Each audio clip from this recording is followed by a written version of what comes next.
고마우신 하나님, 세상의 분주함 가운데서 매일 해야 할 일들과 씨름하느라 때를 따라 주시는 은혜의 기회를 놓치고 있지는 않은지 돌아보게 하시고, 우리가 단지 떡으로만 사는 존재가 아니라 주의 말씀을 삶의 좌표 삼아 사는 하루 되도록 오늘도 역사하여 주시옵소서. 주 예수 이름으로 기도드립니다. 아멘. 오늘 주시는 말씀은 예레미야 16장 10절에서 11절 말씀입니다. 내가 이 모든 말로 백성에게 말할 때 그들이 내게 묻기를 여호와께서 우리에게 이 모든 큰 재앙을 선포하심은 어찌 됨이며 우리의 죄악은 무엇이며 우리가 우리 하나님 여호와께 범한 죄는 무엇이냐 하거든. 너는 그들에게 대답하기를 여호와께서 말씀하시되 너희 조상들이 나를 버리고 다른 신들을 따라서 그들을 섬기며 그들에게 절하고 나를 버려 내 율법을 지키지 아니하였음이라. 아멘. 유다의 멸망이 임박한 때 하나님께서 예레미야에게 계속 말씀해 주십니다. 16장 1절부터 9절에서 볼 수 있는 것처럼 세 가지 금지 명령을 내리시는데요. 첫 번째, 결혼과 출산을 금지함으로써 가정이라는 사회 근간을 차단하셨죠. 참혹한 상황에서는 자식이나 아내가 없는 것이 오히려 복이 됨을 상징합니다. 다음은 상가 방문 및 애곡 금지입니다. 죽음이 일상화되어서 서로가 위로조차 할 수 없는 상황이 될 것임을 암시합니다. 마지막은 잔칫집 방문 및 식사 금지입니다. 전쟁으로 인해 기쁘고 즐거운 모든 순간이 끊어짐을 얘기합니다. 예레미야는 이 하나님께서 주신 상징적 금지 명령을 통해 타락한 유다가 하나님의 심판을 받아 멸망할 것이라는 예언을 하고, 이런 심판의 원인이 우상 숭배, 바로 그들의 죄 때문임을 밝힙니다.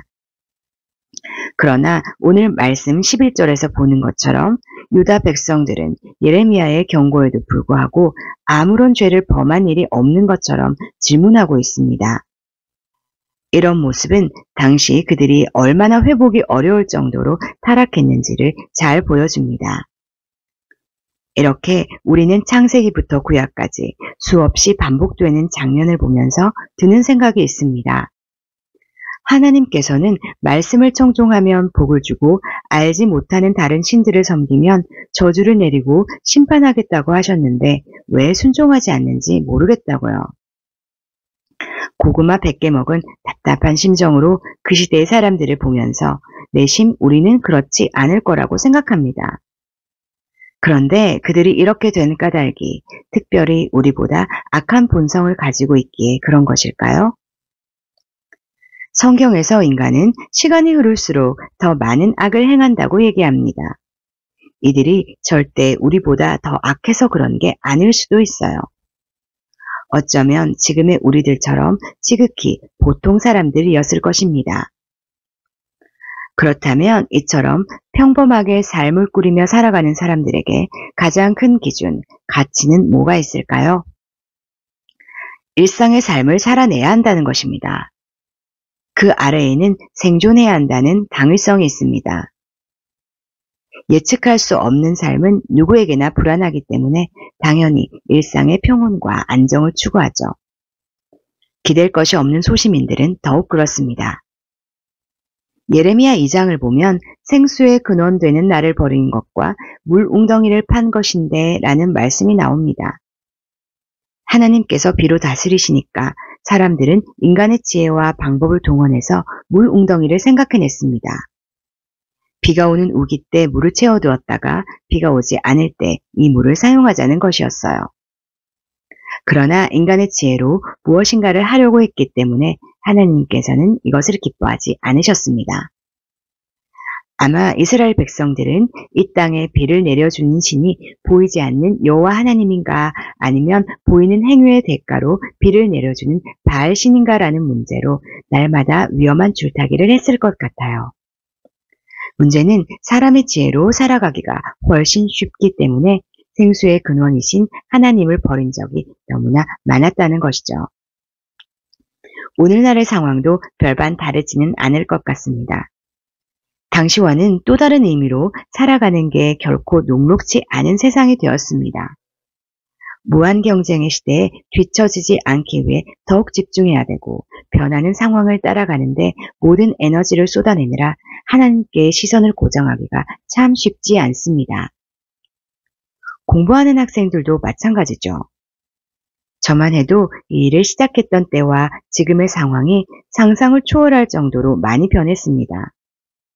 요구하는 수준이 계속 높아지다 보니까 귀가에 돌아와서도 어떻게 필요한 것을 효율적으로 줄 수 있을까 내일의 일에 대해서 고민하고 준비하지 않으면 안 되니 삶에 온전한 쉼이 없는 거예요. 그런데 이런 모습을 또 마냥 나쁘다고 할 수도 없는 것이 하루를 성실하게 준비하려는 모습은 당연히 우리들에게 필요합니다. 그 자리가 하나님께서 나를 보내신 자리라 여기다 보니 책임감 속에서 내 시간의 많은 부분까지 투자하는 것이죠. 그런데 이것이 또 양날의 검처럼 나를 죽이는 것이 되는 거예요. 이전보다 하나님께 오롯이 마음을 쏟을 시간이 너무 없기 때문입니다. 이스라엘 백성들도 하나님을 믿는 사람들이었고 꼭 우상을 섬기리라 하고 결심하지는 않았을 것 같습니다. 그러나 매일 닥쳐오는 일들을 해결하는 와중에 조금씩 타협하면서 무뎌진 채로 매일을 살다 갑자기 왜 우리에게 이런 고난이 닥쳐왔느냐라고 묻는 것이죠. 하루하루 애써 살아가던 삶의 자연스러운 결과가 결국 하나님을 소홀히 하게 만든 것입니다. 문제는 이것이 그다지 큰 죄처럼 보이지 않는다는 것에 있습니다. 하나님 이해해 주시겠지? 저만 해도 그런 마음이 있거든요. 그래서 이스라엘 백성들도 그렇게 질문하지 않았을까요? 그러나 하나님께서는 예레미야를 통해 분명하게 말씀하십니다. 너희들이 하나님을 떠나 우상을 섬겼기 때문이라는 것입니다. 바로 저의 얘기입니다. 인간은 합리적 존재가 아니라 합리화하는 존재라는 말이 있습니다. 나 자신을 합리화하려는 유혹이 일상에 늘 가까이 있죠.